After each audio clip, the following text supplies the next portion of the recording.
Welcome back, beautiful people, to another episode of Beyond Motherhood. It's another week. It's hot here in Brisbane, but we are surviving the weather and we're not even in summer yet. So I'm really excited to have two guests today on the podcast, and I'll introduce them in a second. And they're going to share more about who they are and all the things. But we are going to be diving into what holistic motherhood means and why it can be such an important, or why it isn't such an important way of living, and not only from your own personal perspective, but how it can have such a positive impact on the whole family unit as well. And I'm really excited to hear Gabi and Jemma's stories on how they got into this way of living, and also through their work that they do, some beautiful work. So welcome, Gabi, and welcome, Jemma. I'm really excited to have you here this week. Hi, thanks for having us. Super exciting. Yeah. Yeah, very So, exciting. yeah, I always love my guests to introduce themselves rather than me just kind of read a blurb, because I think it's more personal coming from you and you sharing it in your own words. So I'd love you both to just share a bit about who you are, your stories on what led you to embracing more holistic lives, and even some of your work and what you do. Yeah, well, I guess I'll go first then, if that's all right, Gabby. Yeah. Um, yeah, so with I am a nutrition coach and I am Gemma, by the way, if no one's knowing who's speaking right now. So I got into nutrition because way back when, over 10 years ago now, I was a professional dancer. So I danced full time. And then I went and did an overseas contract, and it was full on, but I loved it. The only thing was, in the entertainment industry, there's a lot on how you look, much more so than how you can dance. And that really affected me a lot mentally. I ended up developing body dysmorphia, and I was constantly trying to work on my diet all the time, to the point where it really broke me down throughout my 20s, and it really destroyed my health, as well as not just my mind health, my whole body's my whole hormonal health, really. And it wasn't until, I guess, every coach, I feel like they always have this point where they have their downfall, where they have their breakdown. And my breakdown for me was about 2 years ago, where my health just kept deteriorating, and I couldn't understand why, because I was a nutritionist. I had done all the research. I literally had grown up in the entertainment industry on how you should eat to fuel your body. Like, I had so much knowledge around this. I literally was only ever drinking water. I would never drink like soft drink or anything like that. I was so strict. So I was like, why all of a sudden is my health deteriorating when I'm doing, technically, in quotation, all the right things? And it was because it was just too much for me, really. I was just trying to do it all, and I was just trying to have that perfectionism. I have two kids, so after my first child, I got really, really tired, really, really exhausted. And I just thought that was motherhood, which technically most moms feel that after. So I didn't think anything was wrong, but it wasn't until I was about to try for my next child that I took the blood test, and I found out that I had Hashimoto's, which is an underactive thyroid, technically an autoimmune disease. And that's where I was like, that kind of started that turning point. And I was going, what's going on? How am I getting this when I'm doing all the right things? How did I get to this point? And then after my second born, I still wasn't focusing on my mental health. I was still just focusing on the nutrition side of things. And that's where it started to deteriorate even more. And I was running a family business at the time. We had a salon, and I had family things going on. It was during COVID, and I was living in Melbourne. So if anyone knows, Melbourne was like the most locked down place in the whole of like the world, I feel like. So we were just in and out of lockdown. I couldn't control what was going on with the personal stuff or with my family as well. And we were trying to build a house at the time too. And that would just took over 2 years when it shouldn't have, but because of COVID, it really pushed it back. So by the end of it, that's where I hit my rock bottom. And it wasn't until we had actually our skin rep for our salon. She came in and I love her. She has got just such a holistic approach to her teachings. And that day, we didn't even talk about the skincare products that we were trying to sell within the salon. We just talked about um, us really and our mental health and our spiritual health. And by the way, I was not into spirituality, spiritual health at all. And she really got to us that day where we all, me, my mum, my sister, because it was a family-owned business, we all just broke down. I was in tears and I was just like, oh my God, like this is what I needed. It was like my little push to realize there's something more here than just focusing on the nutrition, the diet sort of things. And she spoke to me that day and she said something that I'll never forget. And it was like, you are focusing on your diet because it's something that you can control. It's you trying to control the situation. That's what you're trying to do. And that was a light bulb moment for me because I was like, yes, that makes so much sense because it was the one thing that I can control in my life where everything else felt out of control. So she got me onto Gabby Bernstein. I ended up reading her book for the first time. I fell in love and I ended up doing my certification in my nutrition, but I then also took on other teachings around mindset, and I really brought that tool into my teachings. And now that's what I focus on in all of my programs and things like that. My whole first part of the program is all on mindset, and it's helped me become a better coach. It's helped me become a better mum, a better friend. Like I am so thankful to that skin rep that really just like got to me that day. So that's kind of my story, I guess. And then last year, I just met Gabby online. We were just talking via Instagram of all places. And I she lives in Brisbane and I lived in Melbourne. And I was saying, well, I'm actually moving up. And then we were like, oh, well, we should meet up, have a little kids play date.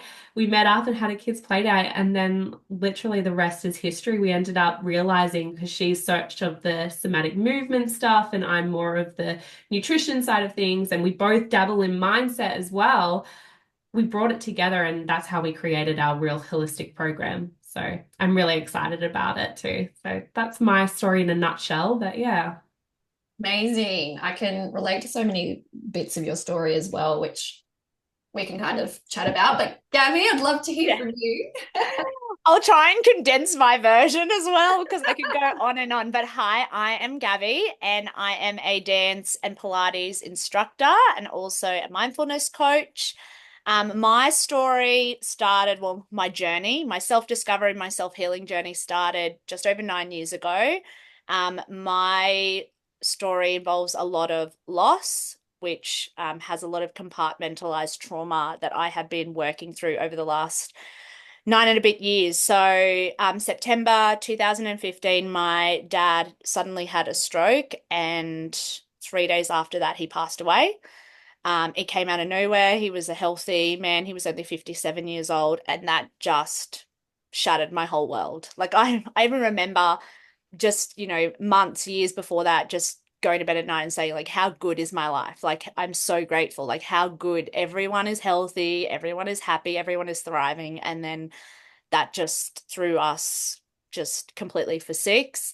And I guess for me and my sister, seeing my mum, who's the most selfless and strong, incredible woman, just completely break down was enough for me to really just be like, no, I don't want to show her any of that grief. And I just completely pushed it to the side and tried to stay strong because seeing her fall apart was enough that I knew that if she saw me fall apart, she would take on that. And I couldn't lose her as well.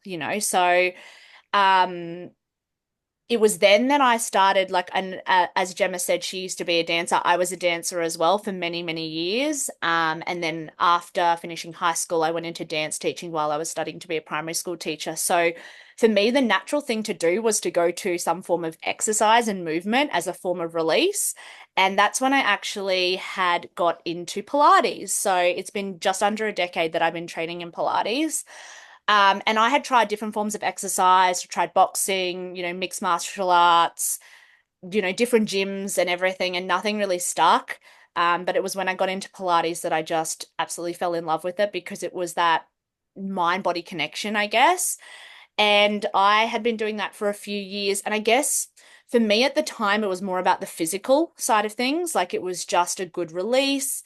I had not really any understanding of what somatic movement therapy was, and actually like going through the somatic exercises within Pilates and dance. So I was just doing it as a form of release, and it was amazing and it felt really, really good. So fast forward a couple of years, 2019, I came off the pill after my husband and I were married, and I'd been on the pill on and off for about 12 years. And when I came off the pill, I was diagnosed with amenorrhea, so I was absence of period, and I didn't have my period for 14 months coming off the pill.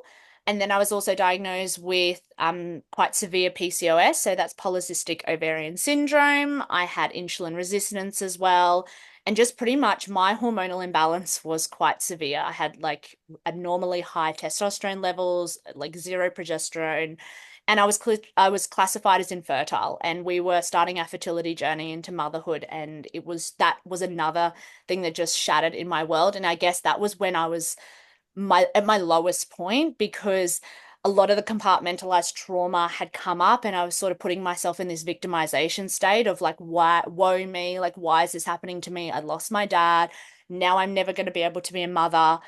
And, different medications were getting thrown at me. And that was absolutely just causing such severe mental fog.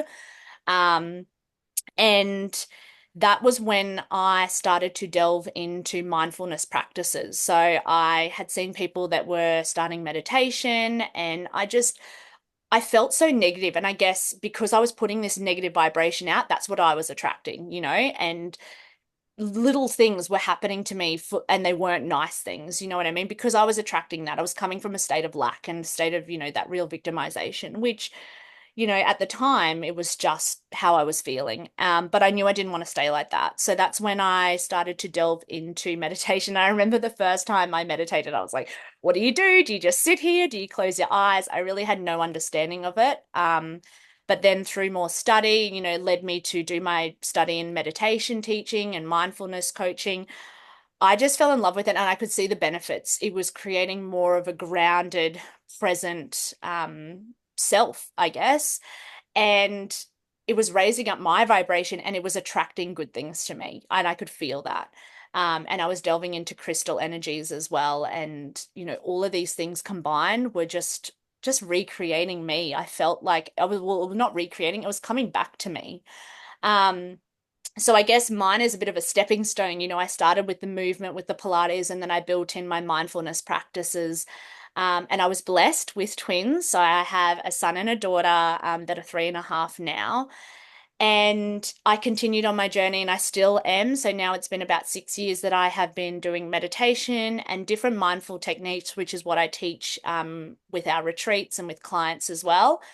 And then the next sort of level of my holistic journey, because I had started to build in the movement side of things and the mindfulness, was low toxing my home. And I had started to do that when I went on my fertility journey because, I started to learn, how harmful a lot of your everyday products can be, not just for adults, but for children as well. And then once I had these babies, I was doing more and more research and listening to podcasts and reading books. And one of my favorite authors, Dr. Jolene Brighton, Beyond the Pill, was phenomenal because, she taught a lot about post-pill syndromes, and then a lot to do with endocrine disrupting chemicals and how they can mimic your hormones and cause severe hormonal imbalances.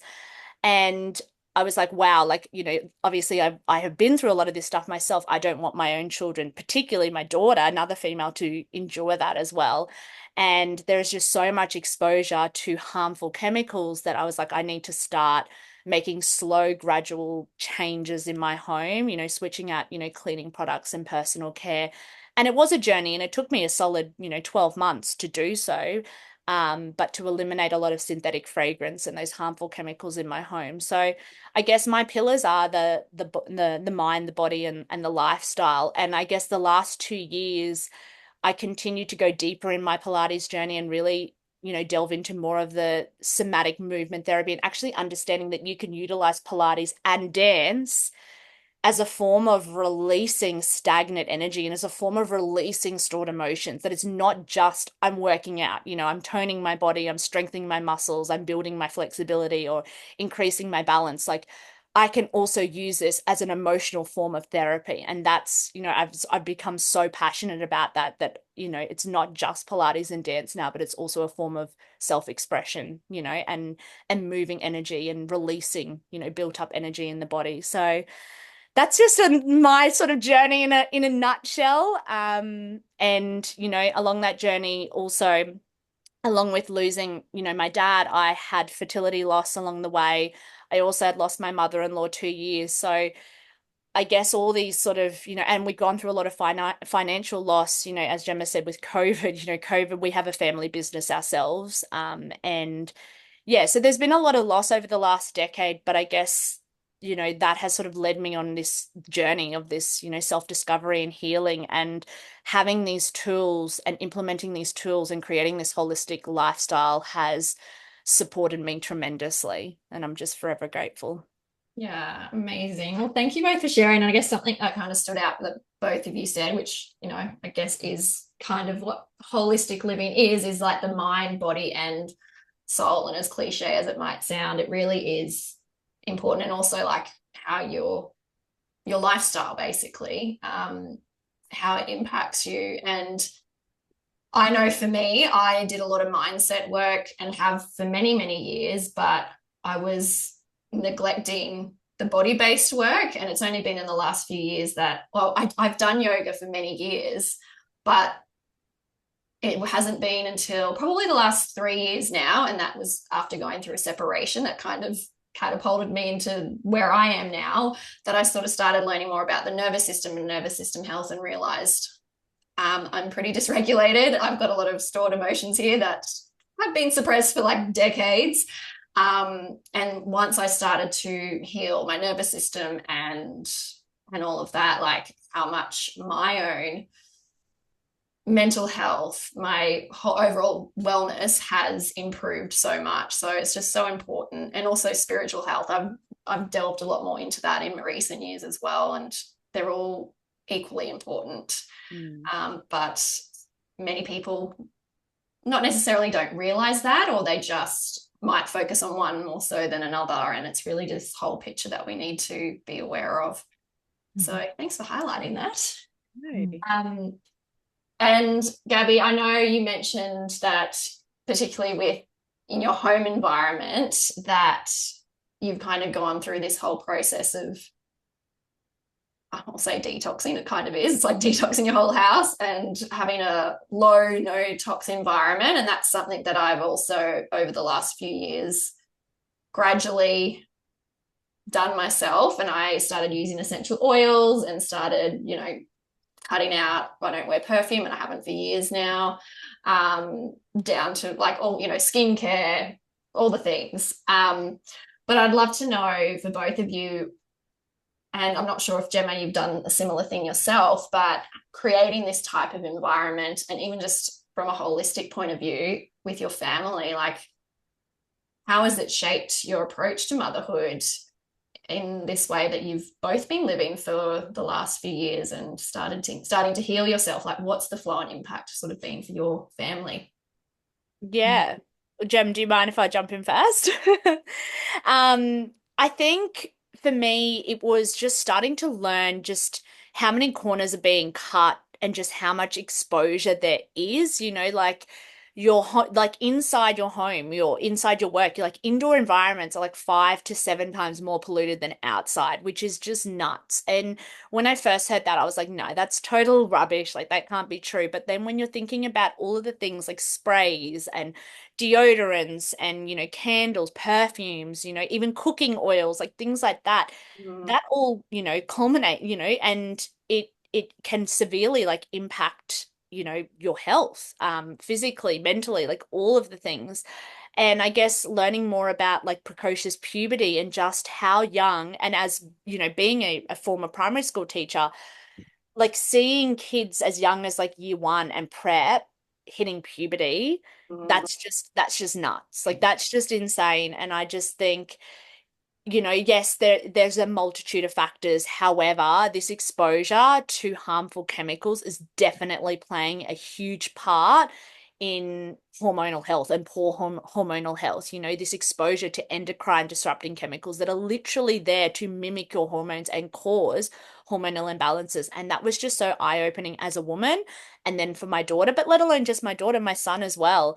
And I just, seeing, when they were babies, like seeing them, rolling around the floor, licking their tidy trays. And I was thinking, like, what am I spraying? What are other mums, spraying there? Like, is it okay? Like, can they be ingesting that? Learning that there are just what I think it's like 40,000 calls every year that are to Poison's Hotline because, infants are digesting harmful chemicals. And just knowing that there's another alternative, I think that we just get so conditioned to, buy the off the shelf product because that's what our parents and our grandparents and our great grandparents, did. And that's what's most accessible, and the price point too, sometimes we can go get ourselves a multi-purpose for $2, and things like that. So it's just that accessibility, but knowing that there are other options out there and that you can create your own cleaning products and personal care just with simple things, essential oils, getting high grade quality essential oils, knowing where you're getting them from, using things like bicarbonate soda, for cleaning, white vinegar. Like it can be just simple things that you can create, but you know exactly what's going in there because like I said, there are so many corners being cut. And I think the biggest thing was fragrance. Fragrance is such a red flag and Yeah. fragrance is in like everything. And I always tell people, like, go and do an audit of your home, go and flip the labels and look at how many products have fragrance within them because fragrance is a term that, companies don't have to disclose what constitutes their fragrance in commas, in quotations, because it's a trademark secret. So I think they say that it can host up to 3,500 different chemicals under that one word, fragrance or perfume. So I just think, just knowing, just awareness. And I think that that's the first step is just awareness of like how much exposure yourself, but let alone your kids, your family, whoever is living in your home are having to these things that you're using and just knowing that you can start making little gradual swaps because there is that ripple effect. And some people will say to me, oh yeah, but Gab, it's only a little bit of this and a little bit of that. But there is such thing as bioaccumulation, and yes, your skin, your body is incredible. It's a phenomenal organism, but even with, your skin is your largest organ. And even though it has those protective barriers, there comes a point where it will seep into your skin and it will enter your bloodstream and it will accumulate. And I always say, think about like those hormonal patches or even like nicotine patches, why do you put them on your skin? They are for a reason because they will seep in, so yeah, I just think it's about creating awareness and it's been a huge thing for me. And, I've started to make gradual swaps and it's been for the benefit of my family. But Yeah. also, I know that Jemma has taught me so much about not just like the personal care and the cleaning, but also like the nutrition side of things, because that's a whole nother world. I know Jemma will talk to that. Yeah. Well, Yeah. I dabbled in like before I met Gabby, I was in a transition. I remember us talking online of switching out my plastics for more glass containers and doing all of those low toxin household items. But she really got me onto the cleaning, and I'm forever thankful for that. I did a huge overhaul in my cleaning. But before that, yeah, you can tell we both get so passionate about this, but I get so angry because technically like a lot of them out there like no one's really looking after us. Like, it's like we have to take it into our own hands. Like, we have to look after our own health. Like, especially women's health at the moment, you know, like 1 in 8 women are having a thyroid disorder. Like 80% of autoimmune conditions, like they occur in women. And this is like crazy. Like we both, Gabby and I, like, and I'm not sure, Maniga, like, you can have a daughter, but we have like daughters and we're growing up and we're just worried about what they're getting brought into in this environment. So I really go into the food a lot. But when you think about it, the food that we're eating nowadays, it's really scary because it's vastly different to the food that we used to eat 20, 30 years ago.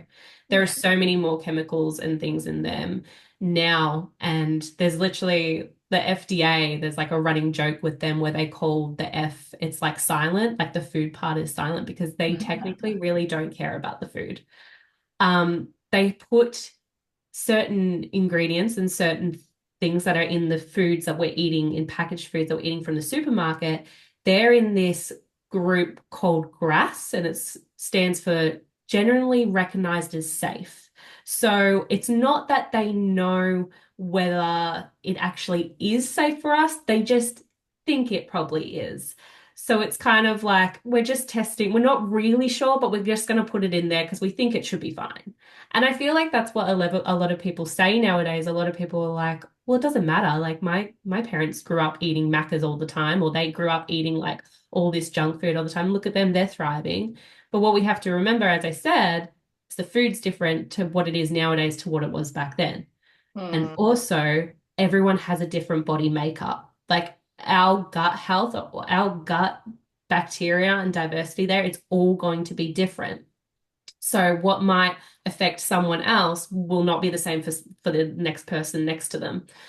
So I really encourage everyone to pretty much similar to what Gabby was talking about with the cleaning equipment, but going to it's hard because the supermarkets make it hard, but looking at the foods that you're buying and just getting into the habit of reading the ingredients. Like, do you understand the ingredients? Could you pull those ingredients off your shelves and literally make it yourself? Because I know as mums, it's hard. Sometimes we don't want to make things from scratch. We do just want to buy the easiest option. Like, I get it. So that's where we pull out those tools and we just say, okay, well, what's the best option we can make with what we've got right now? Look at the back, read the ingredients. Do you understand them? If there's over like 40 ingredients for something, it's probably not good for you. There doesn't need to be that many ingredients.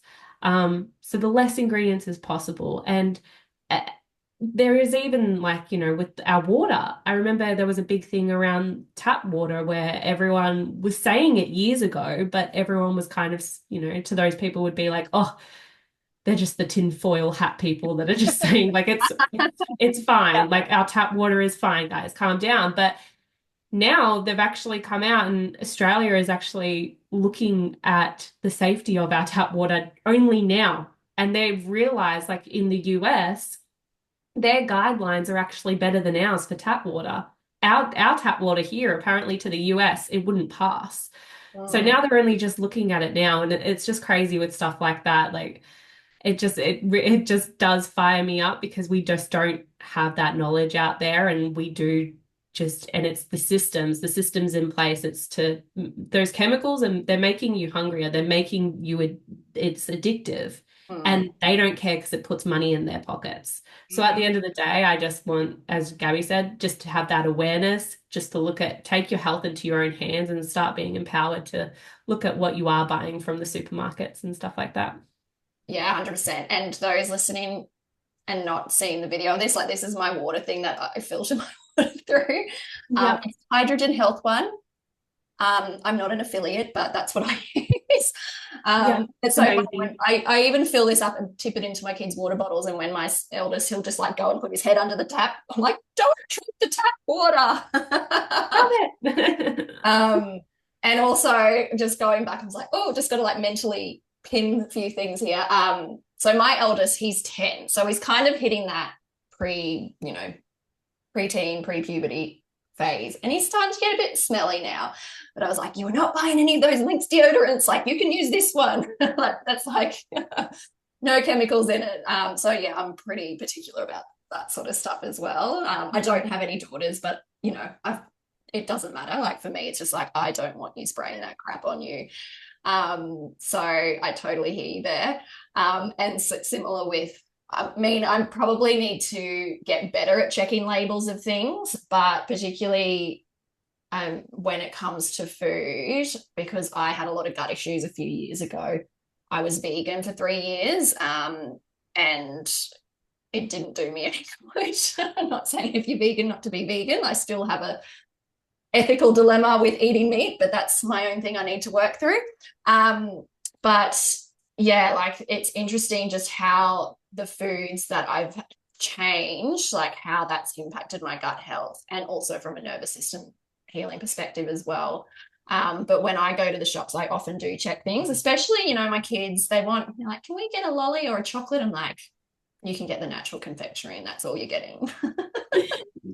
Because you look at all the food additives. And I remember once after a kid's birthday party, like my son just had this lolly bag just full of like sour heads and like Skittles. And he had Skittles. Oh my God. I'm like, you were never having Skittles again. Like it was feral after. It changes them so much, doesn't it? It changes their mood and everything. Yeah. Yeah. It was just, it was not fun. I was like, it's the Skittles. You are not having them ever again. And I don't think he has, because I would never, even if he gets them in a lolly bag at a party, I was like, no, they're going in the bin. Yeah. So, no, yeah, I can 100% agree with that, you know, and I've got friends as well with young kids and they're exactly the same. Like they really see a difference. And even like as a primary school teacher, like I've seen so many lunches and like just seeing the difference between the kids before and after they have like these really high sugary foods. And that's not to say that's, you know, a lot of it is pre-packaged. And I get it, you know, a lot of us are busy mums. But yeah, like Jemma said, it's just trying to make a better choice. Is not to buy pre-packaged things, you know, but finding the best alternative. And I think the biggest thing that I've learned from Jem is, being more mindful about how many ingredients. So even now, like, even if I'm doing a quick shop and I'm with the kids, like, I'm like, okay, let's look for the thing that has the least amount of ingredients. Yeah, you know? yeah, exactly. And like we're all busy and, you know, that's the society we live in. And for everyone to go home and make their own bread and, you know, all the things, like it's not achievable for everyone. So it's just like, what's 2 things I could swap, or, you know, just swapping little things, or like you said, just seeing if you buy pre-packaged food or whatever, like what's got the least amount of ingredients. And that's definitely something I try to do. And I do notice, different things with my kids, what they react to more than other things. And school lunches, like it's interesting with that as well, or daycare lunches or whatever. I'll be doing school lunches next year. Yeah, give me some tips. Yeah. Well, I'm not ready for it. I try and bake things, and my eldest, I've made these banana muffins and they've got dates in them, carrot, like lots of good things. And I add like blueberries and stuff to it. And he's like, oh, Mum, I don't want you to pack that anymore because my friends said they look funny. What's in your friend's lunchbox? Oh, they have twisties and this. I was like, no.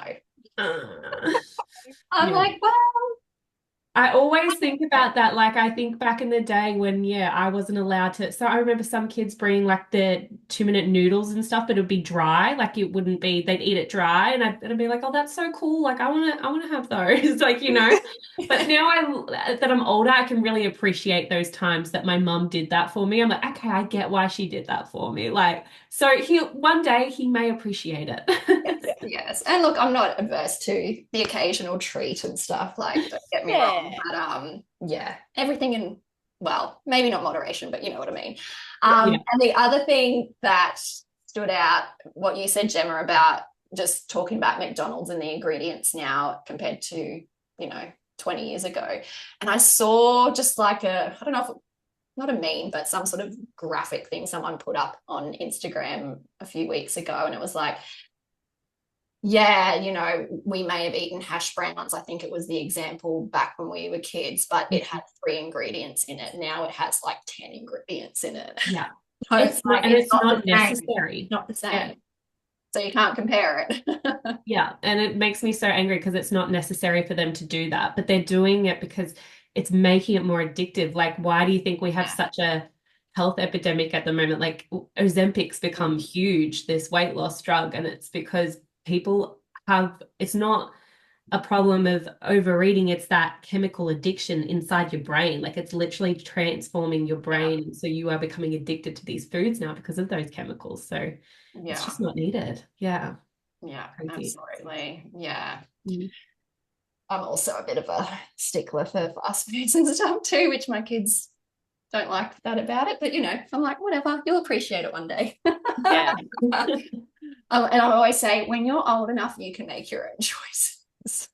Yeah. Absolutely. But it's just about trying to instill and I don't I kind of struggle sometimes with, I don't want them to feel like it's like restrictive, Yeah. it's kind of that balance between just trying to teach what I always say, what's going to fuel your body best and what actually works for your body, and trying to frame it around that rather than trying to label things good and bad. I try to be really mindful of that. And also I don't want to, you end up getting some sort of eating complex or disorder because I'm not letting you. So I was always trying to find that balance between instilling these good values around food and what fuels us, and things that don't serve your body as much. So And I think that's something else that Jemma, you've taught me is those sorts of foods. How do you feel 2 hours after? Are you hungry again? And I'm like, yeah, because they don't fuel my body. They might feel good at the time. I don't really like fast food, but particular foods that I might like that, they might, feel really good at the time, but then 2 hours after I'm hungry again. So they're actually not doing me they're doing me a disservice. They're not helping me. Yeah. Absolutely. That's the thing. It's it's now up to us though, us even having this conversation is just crazy because it's not, no one else is looking after us. We have to take it into our own hands. We have to make these decisions and stuff. It's just, so it is great. It's empowering when you start doing it for yourself and your kids and they're watching what you're doing.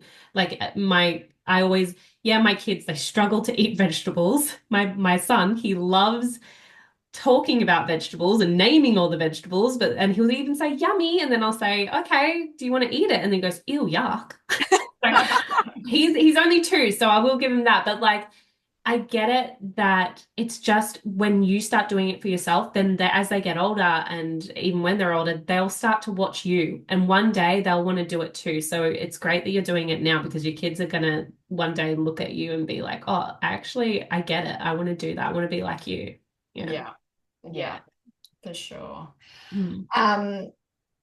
So I guess just looking at motherhood and knowing that, as we're saying, it's busy for most of us in some way, shape, or form, whether you're working full time, have a business, whether you're a stay-at-home mom, it's full on, right? We have many responsibilities and it can be overwhelming. So I'd love to know how the both of you incorporate your own self-care into your lives, and if there's any specific practices that you would recommend to mums. Yeah, I can go first. I think the biggest thing for me, like I said, I've got twins. They're 3.5, and I think that was a very big learning curve for me the last 3 years, and particularly this year it's just been epic, honestly. A lot of people say terrible twos, but what is it, the three-nagers or whatever it is? I call them my twinados. So they are just my twins that are tornadoes, making mess, doing all the things, learning how to share. We're navigating all of that. So I am navigating motherhood. But yes, I am a holistic wellness coach. And I think the biggest thing that I have learned is establishing a good morning and evening routine, even if it is only 2 minutes. Even if that routine only literally has 120 seconds, or whether it's 5 minutes, making time for yourself in the morning and the evening. And sometimes it comes at a bit of a sacrifice that you might have to get up that 5 minutes earlier before the kids. But my goodness, the benefits of setting up my day because I say to myself every day, my mantra to myself is to be a grounded and present mum. And in order to be grounded, it means starting off my day in that way. And my day never looks the same. It generally has the same sort of trends going on with the things that empower me, inspire me, make me feel grounded. but things change. Sometimes the kids do get up. So sometimes my morning may involve them in some capacity. But I generally like to start my day with some form of meditation. Again, that could change. It can be 2 minutes, it can be 5 minutes, sometimes it's 20 minutes.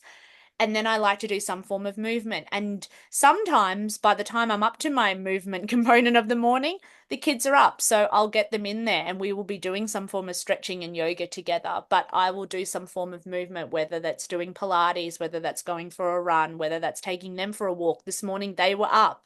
So they came with me for my walk, but just doing something for myself in the morning is so good, and it just really sets up my day. And it's the same with the evening, like just staying up that little bit later after the kids, whether it's 10 minutes, whether it's an hour, and sometimes it will involve maybe watching a little bit of TV, but most of the time it might just be doing a meditation or reading a nice book. I'll put my phone on airplane mode so that I just want to have screens off. And that's been a huge thing for me. Like I actually really love that. Just completely switching off. So I'm not getting any buzzing or vibrating from notifications or that need to pick up my phone. Just putting it on airplane mode has just been a game changer. I like doing that in the morning. I like doing that in the evening. And I guess just coming back to why, like, why am I doing that? Why am I doing it? Because I want to be a grounded and present mum. And in order for me to do that, I do need to have that time for myself, and like I said, things change. And sometimes it might just be using my oils and just doing some beautiful diaphragmatic breaths, like really slow breaths, because yep, I've got to be up early. Like I've got to be on the go a lot earlier. I don't have, the capacity and time to do a lengthy meditation or a movement. So I'm just going to stand in my bathroom, close the door, just take some deep breaths, say some nice affirmations to myself, do some mirror work. But yeah, I think that is my biggest thing, is just coming back to why you're doing this and establishing some form of morning and evening routine. I call them my miracle mornings and miracle evenings. And I've loved that. And that's been a game changer over the last 3 years. But even before that, like I was already instilling a lot of these mindfulness practices, but they've been so much more beneficial for me as a mother. And you need that. Oh my goodness, you do. Especially in this 3-year-old stage. I absolutely love them. Yeah, I agree with that. Morning and evening ritual have been huge for me in the last few years. Admittedly, I've been probably a little bit more slack with my morning ones recently, but even like sometimes for me, it's like I'll wake up and I'm like, before I get out of bed, I'm just going to take 10 conscious breaths. Like that is it. Like if that's all I can do this morning, then great. Like that's a great start to the day. Or I might do that and then I'll get up and have breakfast. And then while I'm getting ready, like I might just put some music on and like do a bit of movement while I'm kind of just getting myself ready, like just weaving different things into your mornings. And then, yeah, evening as well. Like I always read for about 10 minutes, have my cup of tea, like all those just little rituals and practices that we can do for ourselves are so important. And there's such a like stigma, and I know Jem and I talk about this, like this stigma about this consistency, like that you have to do it every single day, or you know what I mean? Like you're not going to see monumental changes. Yeah. There's nowhere that says that you need to be doing this every single day. It's about just being conscious and with some form of frequency. So whether this is every day, or whether, it might be every few days that you take the time out. But you know what I mean? Like just starting small, because I feel like people can get so caught up with, okay, I have to meditate and do this exercise and do journaling and have my tea and do all of these. You don't have to. Your days can look different, but just try and find that little bit of time each day. You will see, great benefits from that. You will start to see shifts and starting to make that sacred time, but also there's nowhere that says that it has to be done every single day for an hour, or 2 hours or half an hour. So just making it work for you. And that's what I love. Like it's just creating a lifestyle that works for you, because you want to feel empowered, you want to feel grounded, you want to, feel inspired and expansive and all of those things. Yeah, I was going to say, like, if you had asked me last year, I was doing all of those things that you said, but I was doing them to tick it off the box. I was getting up. There's I think it's called Miracle Morning or something like that, one of those books, and they give you like 5 things to do, and you can do them within 5 minutes, or you can do within an hour, like it depends. But it was meditate, reading, affirmations, journaling and exercise. And I was like, yeah, well, this book's telling me if I do those and I do it every day, that I'm going to get to where I want. I'm going to be successful in my business. I'm going to be in, like, this is going to get me, I'm going to be amazing. And then I got so burnt out. And I was like, I realized that the burnout was because I wasn't enjoying and I wasn't doing it for the benefits. I was doing it to tick it off a list, exactly what Gabby was saying. So I read one book one time. I can't even remember what the book was, but in it, this lady who's a mum as well, she was saying that when we meditate and things, it's just another form of mindfulness. So when she was saying when her kids were really young and in bed, they're all mucking around and screaming and stuff. And she does her meditation then. And I know that sounds bizarre, but it's just a form of her being mindful and in her body. And it's not going to last forever. So I really like went, okay. So now when I'm doing my meditation in the morning, my kids, they're getting up so early because the sun rises so early here. Yeah. Yep. But I go and sit there in my couch and while they're like mucking around doing it, whatever, I can really zone in and go inside my body because they're distracted, they're doing their own thing, but it makes me get really centered, go inside my head, what's going on, and then it starts me off so much better. I'm such a better mum after I do that. And it's just I didn't have to go into a separate room or like do it. It only lasted 5, maybe 3 minutes at sometimes. But I think, yeah, that's where when we say meditate, I think people go, oh, you have to go be really silent in a quiet room, but it's just another form of mindfulness. Like literally when you're sitting there just looking outside, that's kind of like a form of meditation where you're just inside your body. You're just not doing anything. You're just sitting in silence. And yeah, that's what really resonated with me for this And year.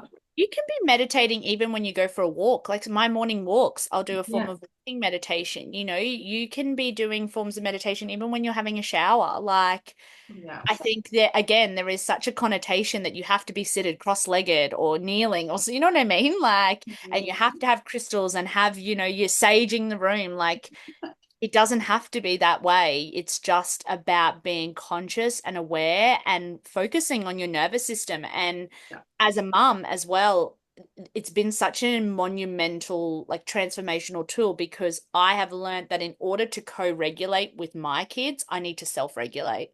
So it's actually a form of self-regulation. So that's why mindfulness plays a huge part in my role as a mum, but also as a teacher, still working, somewhat in the classrooms, teaching dance and that, and then within my business as well. I can't co-regulate with my kids. I can't teach them to regulate if I'm not regulated myself. Yeah, for sure. And yeah, I mean, sometimes for me, like you were saying, like it's just about being still and mindful. And sometimes for me, it could just be like sometimes I'll just listen to mantras in the morning, like to put it on my phone, insight timer. The kids are running around, like doing whatever they're doing, and I'll put the kettle on because I have a warm lemon water in the morning. And just while the kettle's boiling, like I'll literally will just stand there and just close my eyes and just kind of be still for like however long it takes for the kettle to boil with my mantras on. Or sometimes it's just kids yelling in the background and just like focusing on my breath to try and not have the chaos behind me. So yeah, there's so many different ways, and there's so many different ways we can bring that into everything we do throughout the day as well. I'd love to ask you both just before we wrap up, because I know that you both have created an amazing program called the Holistic Method. Did I get it correct? Yay. So I'd love you just to share a bit about what the work is that you're both doing at the moment and share it with the world, share it with all the mamas listening. Yeah, well, literally, as I said, Gabby and I came together because we realized we both were working on certain parts of our health, and we thought if we brought it together, then we can create a really holistic approach. Hence, the holistic method was created. So Gabby and I first started doing retreats this year. So Gabby has done retreats the last 2 to 3 years, haven't you? Yeah. So she does these in-person retreats. She came out to me and asked me, did I want to come and speak on the nutrition side of things? And I said, sure, I'd love to. I also teach fasting for women. So I really brought that into it and just helping women to eat to their cycle. And it was amazing. And with the response, the feedback that we got back from it was overwhelming. And people were like wanting another one. And we thought, how could we make this more accessible to more people? And if in my own business, do a lot more online work. So I said to Gabby, how about we create a space where we can do it online so that we could try and reach more people? And then we decided to just like jump headfirst into the deep end and went, yeah, let's just do a business together. So we've created our own business on the side now. That technically the business we're launching in December. So if you're following us, you'll see the launch when it happens. But yeah, next year our plan is to run some in-person retreats as well as run our program called the Holistic Method. At the moment, it's a 6-week program, but we're thinking because it is such a dense topic, especially the first module where we go into a lot of mindset, we're going to actually extend it from next year. We're starting in February next year for our next group intake. And it's going to go for 8 weeks. And it is just that. It literally gives you a holistic approach. It's all self-paced modules, so you can go through them your own time, but we will be holding a couple of live Zooms with us two to go over anything, as well as a platform where we can talk together. It's called Telegram app, where we can all message each other, really support each other and help each other, as well as that accountability.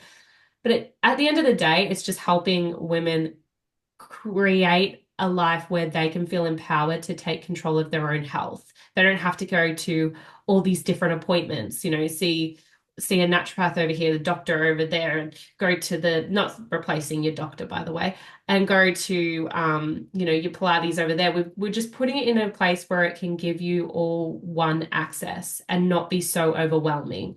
And they have that portal for life, so they can always come back to it. So we've got the body work in there. Gabi's a Pilates instructor, so that's amazing. She's had some Pilates videos in there. We've got me talking on the nutrition and the cycling to your hormones and the fasting. And then we've got Gabi talking about the whole mindset and low tox in your household. So we're really making it this one holistic approach. And we're so excited to bring it. I can't wait to, do the next round next year. Yeah, and I think like what I love about our program is that it is so multifaceted, and I guess it's that one-stop shop because there are so many different components. Like we realize that it's not just nutrition, it's not just exercising your body, it's not just working on your mindset, it's not just low toxing, and being mindful of the products you're using in your home. It's the whole thing. And because we are targeting women's health, a big focus is cycle syncing. So we have a huge component focus on hormonal health. Like Jemma is not just a nutritionist, she's also a hormonal specialist. So, we are bringing so much expertise and knowledge and experience and having our own hormonal imbalances, like Gemma's, with her Hashimoto's and her endometriosis, and me with the PCOS. Like we have so much history, so we have so much to share, and how this holistic approach has benefited and supported us, that we want to share that. So I guess, our program is for any woman, but particularly those women that do have, that are looking for more balance, particularly with their hormones, are mums, and just want a more grounded and present lifestyle. We have young children ourselves, and so we live and breathe what we are sharing. But yeah, we are super excited to officially launch our joint business together in December, so next month. And then, we'll be running the Holistic Method online come February, and a few in-person retreats, Brisbane and the Gold Coast, if you are around that area. So, we're very, very excited. Amazing. And I look forward to hearing about the in-person retreats. I might have to come along to one. For sure. Yes. Well, thank you both so much for sharing all your wisdom today. Are there any last things that you wanted to share with the listeners before we finish up? No, just don't get too overwhelmed. Just I was just about to say that.